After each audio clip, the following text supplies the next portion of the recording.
have gone much worse. How are you feeling after that? Look, I'm not happy. Look, first and foremost, I do give credit to my players because, like I said, we are struggling at the moment with injuries. So a lot of people have to play out of certain positions and have to fill in certain roles which they're not used to, but they're adapting to it. Frustrated because I knew what Exeter were going to bring, and they changed their whole team up to kind of suit how we play. And I felt we dealt with that, especially in the first half, especially the first 25 minutes. We knew that they were going to try and keep the ball back, but they get lost and then they play the ball down the channel. And that's what they were doing. But then we were picking them up and we were playing through. And I think for the first 25 minutes, we're the ones that created 2 or 3 good chances. And it's just the difference is the ball went the other side of the post.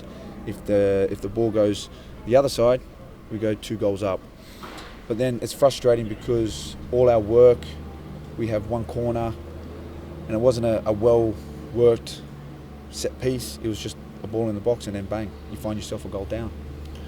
You know, and again, and at this moment, we are maybe vulnerable to going down by playing well, and I feel controlling the game to go 1-0 down, and then the heads drop for 4 or 5 minutes.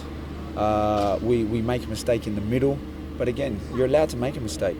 That's why you're playing a team. So teams can kind of get you out of awkward positions. But again, we kind of slept, and Boateng just had a free run really to cross the ball to Stockley. So again, then you find yourself 2-0 down. And again, you're sitting there scratching your head going, how's that possible? Especially though we know exactly how they're going to play. They were direct. But we stayed in the game. We changed 1 or 2 things around because, yes, we have to kind of force the issue now. We get ourselves back into the game. And again, I think you go in at 2-1. You don't know how you've conceded 2 goals, but you go in at 2-1, you go, wow, game on. You know, and like I said, I was confident enough that we're going to get something out of the game. And we start lively. Again, we're not looking for any great pass or any great move in what Exeter are doing. Again, it comes from another set piece and a mistake. And then you find yourself 3-1 down. I suppose that's when the anger kicks in, you know, and you're asking, and okay, yeah, I saw it was blatantly handball, and I question it, but again, it's a mistake, right? Then you got to change a few other things because you're chasing the game now because you're coming towards the end. You've got to push forward, and then again, he's eagle-eyed referee sees another handball, gives it to them. So it could go, but obviously they miss it, so we're still in it.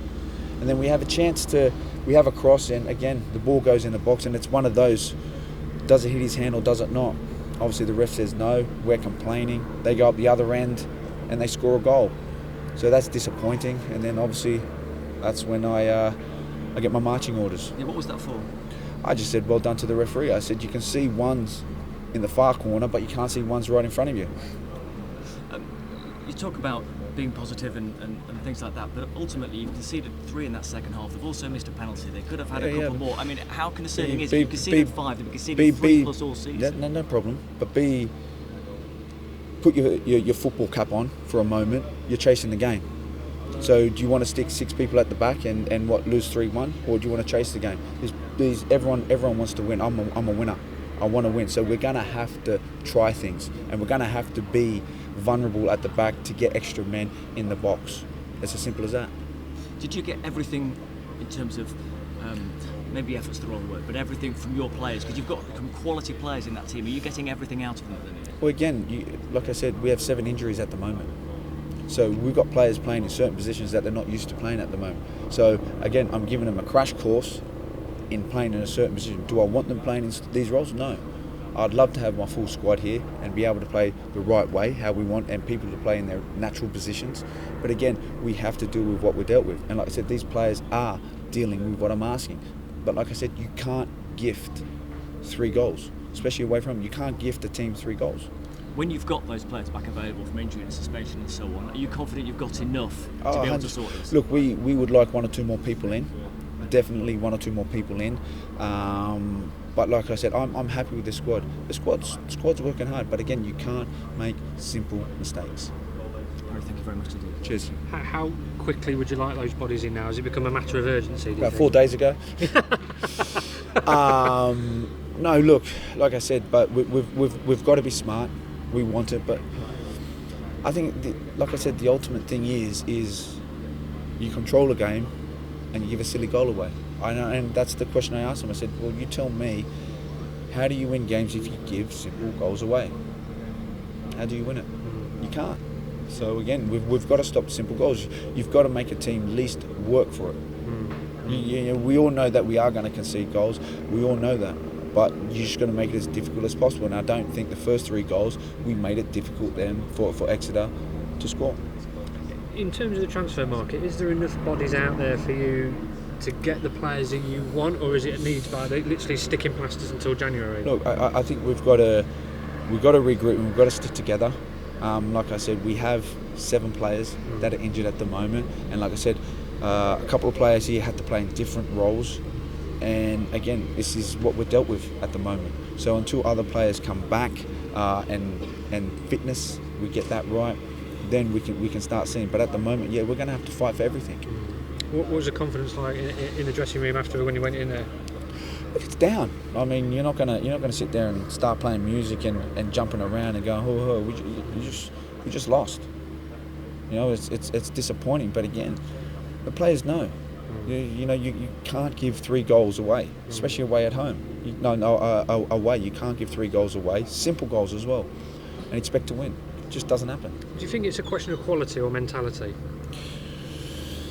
I think mentality, definitely, because the first goal is a set piece, so you defend it first and foremost. Second one is, okay, it's a mistake, but a reaction. You've got to get there. So again, it's just that thinking period. And like I said, it's changing. It's got to change because, like I said, I've only been in here now a week. So again, it's difficult, these boys, to kind of get my ideas. But like I said, it's going to take time, and they will eventually get it, because if they don't, then they'll move on. Was there any positives to come out of today for you? I mean, Enzo's goal was excellent, wasn't it? But like I said, the first 25 minutes, I thought we were excellent. Like I said, they didn't scare me at all. And like I said, you give away a goal, then you give away 2 silly goals, and for the players to still work areas, get out wide and take them on and score a wonderful goal like that is fantastic. So you go in 2-1, and Exeter probably think, oh, we've done well, but how can we be only 1 goal, away from drawing this game? But like I said, to give another goal away, it's hard. It's hard, and the players would struggle. You would struggle because it just takes the wind, the wind straight out of your sails, and you say, oh, here we go again. And like I said, then you're chasing the game. So again, regardless if it's 3-1 or 4-1 or 5-1, it doesn't really matter. You've got to change the game. You've got to go for it. So we know we're going to leave gaps. Are you looking forward to having a full week with the players? Definitely looking to get a full week. Definitely looking to get everybody back on track. And that's not just the players, everyone at the club, to get back on track and start going in the right direction. Like I said, this was never going to, if people were going to think that this was going to happen, we're going to win 6-0, 5-0, 4-0, 3-0, 5-0, 6. It wasn't. It's going to take that, and we are going to go for a dark patch. The club is going to go for a dark patch. But as long as we build the foundations and we make them strong, then we can start building and going forward. Just got to mention the fans today. I know it was 5-1, but they were unbelievable. I don't think they turned on their team at all once today. They won't, because it's a great club, and they want this club to go forward. So again, they have to know that this club is going to change. We're going to go from one style of play to another style of play, one style of fitness to a completely different style of fitness, a different thing. So again, they're going to have to be patient. But like I said, it doesn't help giving silly goals away. You know what I mean? I love the fact that when you get away fans, because to come away to here, and Exeter's not just around the corner. So I thank them that they're coming to support their team. And like I said, we are disappointed that we didn't put in a better performance. But like I said, things will change, but it's going to take time. Just finally on injuries, Andy Kellett wasn't available today. What's the matter with him? No, Andy Kellett is a dead leg. Right. Noor Hussain, the first challenge that again a referee didn't see in the Grimsby game, so it amazes me. There was no yellow card there, but then Nathan Thomas gets a yellow card for a little tap. It's amazing. Like I said, I know they're professionals and I know they've got to do their job, but like I said, it just gets frustrating.